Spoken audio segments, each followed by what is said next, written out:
BJP Lok Sabha అభ్యర్థుల ఎంపిక తుది దశకు చేరుకుంది. తొలి జాబితాకు బీజేపీ పార్లమెంటరీ బోర్డు కేంద్ర ఎన్నికల కమిటీ ఆమోదం తెలుపనుంది. ఢిల్లీలో కీలక సమావేశం జరగనుంది. ఈ సమావేశంలో 100కు పైగా పార్లమెంటు స్థానాలకు అభ్యర్థులను ఫైనల్ చేయనుంది బీజేపీ. ఇందులో తెలంగాణ నుంచి 6 సీట్లను ప్రకటించబోతోంది.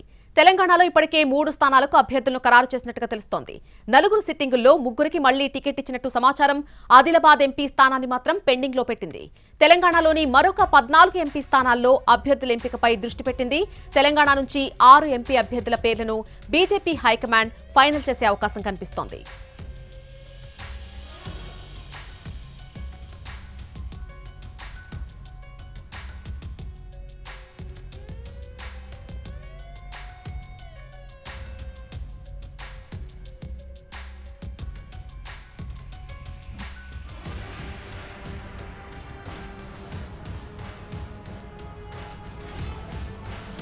బీజేపీ లోక్సభ అభ్యర్థుల ఎంపిక దాదాపుగా తుది దశకు చేరుకుంది. తొలి జాబితాకు బీజేపీ పార్లమెంటరీ బోర్డు కేంద్ర ఎన్నికల కమిటీ ఆమోదం తెలుపబోతోంది. ఢిల్లీలో ఒక కీలక సమావేశం జరిగింది. ఈ మేరకు ఈ సమావేశంలో 100కు పైగా పార్లమెంటు స్థానాలకు అభ్యర్థులను ఫైనల్ చేయబోతోంది బీజేపీ హైకమాండ్.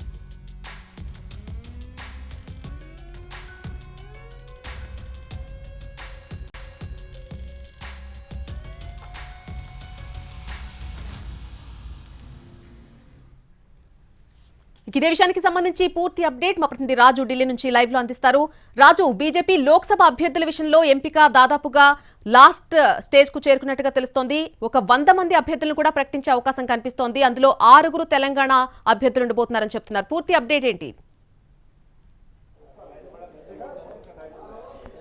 ఎస్ నరణి, మరికొద్దిసేపట్లో బీజేపీ కేంద్ర ఎన్నికల కమిటీ సమావేశం ప్రారంభం కాబోతుంది. ఈ సమావేశం భారత జాతీయ పార్టీ ఏదైతే బీజేపీ పార్టీకి జాతీయ అధ్యక్షుడిగా ఉన్నటువంటి నడ్డా అధ్యక్షతన జరగబోతుంది. ఈ సమావేశానికి ప్రధానమంత్రి నరేంద్ర మోడీ, అమిత్ షా, రాజ్నాథ్ సింగ్లతో పాటు ఏదైతే తెలంగాణ నుంచి కేంద్ర ఎన్నికల కమిటీలో ఉన్నటువంటి డాక్టర్ లక్ష్మణ్ కూడా హాజరు కాబోతున్నారు. ఇక్కడ ముఖ్యంగా చెప్పాలంటే ఏదైతే షెడ్యూల్ రావడానికి ముందే అభ్యర్థులను ప్రకటించాలనే ఆలోచనతో బీజేపీ కనిపిస్తుంది. అందుకోసమే ఈ రానున్నటువంటి పార్లమెంట్ ఎన్నికల కోసం మొదటిసారి జరుగుతున్నటువంటి ఈ కేంద్ర ఎన్నికల కమిటీ సమావేశంలోనే 100 నుంచి 120 స్థానాలను ప్రకటించేందుకు సిద్ధమవుతున్నారు. వాస్తవానికి గత వారం రోజులుగా కూడా బీజేపీ ఒక కసరత్తు చేస్తుంది.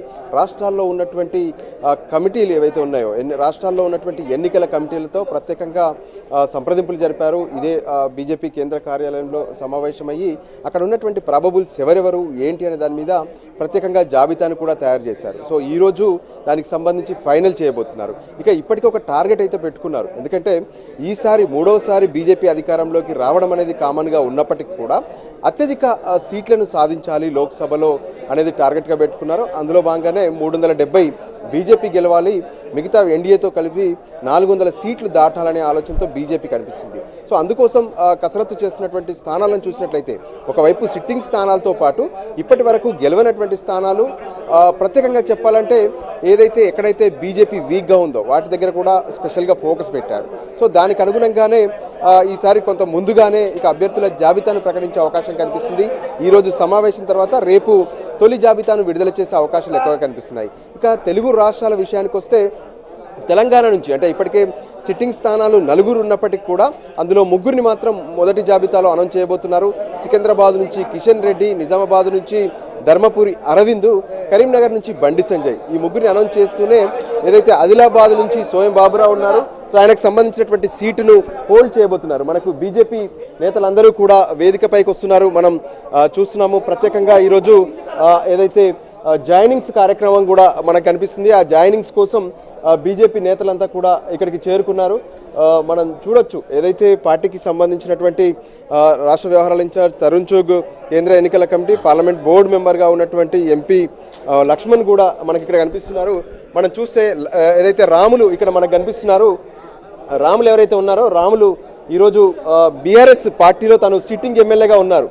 సో అతను ప్రత్యేకంగా ఏదైతే మనం చూడొచ్చు దీనికి సంబంధించి ఏ విధంగానైతే అటు పార్టీలో చేరబోతున్నారు. సిట్టింగ్ ఎమ్మెల్యేగా ఎంపీగా ఉన్నటువంటి రాములు ఈరోజు పార్టీలో చేరబోతున్నారు. ఆయనతో పాటు ఆయన కుమారుడు మరికొంతమంది అనుచరులు కూడా వచ్చారు. నాగర్ కర్నూలు నుంచి ఎంపీగా ప్రాతినిధ్యం వహిస్తున్నటువంటి రాములు పార్టీలో చేరబోతున్నారు. సో ఓవరాల్గా చూస్తుంటే కూడా తెలంగాణలో ఎక్కువ సీట్లు గెలవాలనే లక్ష్యంతో బీజేపీ పనిచేస్తుంది. దానికి అనుగుణంగానే ఈరోజు జాయినింగ్స్ మరికొంతమంది కూడా పార్టీలో చేరే అవకాశాలు అయితే స్పష్టంగా కనిపిస్తున్నాయి. సో ఓవరాల్గా కూడా ఇప్పటి వరకు ఏదైతే తెలంగాణపై ఫోకస్ పెట్టి ఎటువంటి పొత్తులు లేవు, 17 స్థానాల్లో బీజేపీ పోటీ చేస్తుందనే విషయాన్ని కూడా స్పష్టం చేసినటువంటి పరిస్థితి మనకు కనిపిస్తూనే ఉంది. దానికి అనుగుణంగానే ప్రస్తుతం ఏదైతే బీఆర్ఎస్ పార్టీ నుంచి సిట్టింగ్ ఎంపీ నాగర్ కర్నూలు నుంచి ఇటు చేరబోతున్నారు. ఇక మరోపక్క ఇతర సిట్టింగ్ ఎంపీలతో కూడా కొంత చర్చలు జరుపుతున్నారు. దానికి సంబంధించి రెండో జాబితాలో మరింత క్లారిటీ కూడా వచ్చే అవకాశం కనిపిస్తుంది. నళిని, ఇప్పుడు ఏదైతే బీజేపీలో అటు పోదుగంటి రాములు చేరేటటువంటి కార్యక్రమము మరికొద్దిసేపట్లో ప్రారంభం కాబోతుంది. నళిని, అయితే రాజు, దాదాపుగా తుది దశకు అభ్యర్థుల ఎంపిక వచ్చిందని చెప్తున్నారు. కానీ కేవలం ఇప్పుడు 6 సీట్లకు సంబంధించే అభ్యర్థులను ఖరారు చేశారు. మిగిలిన అభ్యర్థులకు సంబంధించి ఎప్పుడు ఒక క్లారిటీ వచ్చే అవకాశం ఉంది? ఇప్పటికే కొంత పుకారో లేకపోతే ఏం వార్త అనుకోలో తెలియదు, కానీ బీఆర్ఎస్తో కలిసి వెళ్తుందంటూ కూడా బీఆర్ఎస్ నేతలే ఇండైరెక్ట్గా సూచనలు ఇస్తున్నటువంటి ఇది కనిపిస్తోంది తెలంగాణలో. సో దీన్ని ఏ విధంగా తీసుకోవాలి? కేవలం ఇప్పుడు 9 సీట్లకు మాత్రమే ఖరారు చేసినట్టుగా చెప్పుకోవచ్చు. ప్రస్తుతం చేరికల కార్యక్రమం ప్రారంభమైంది. బీజేపీ నేతలు మాట్లాడుతున్నారు. సో దీన్ని మనం ఇక్కడ కంటిన్యూ కావచ్చు. నళిని.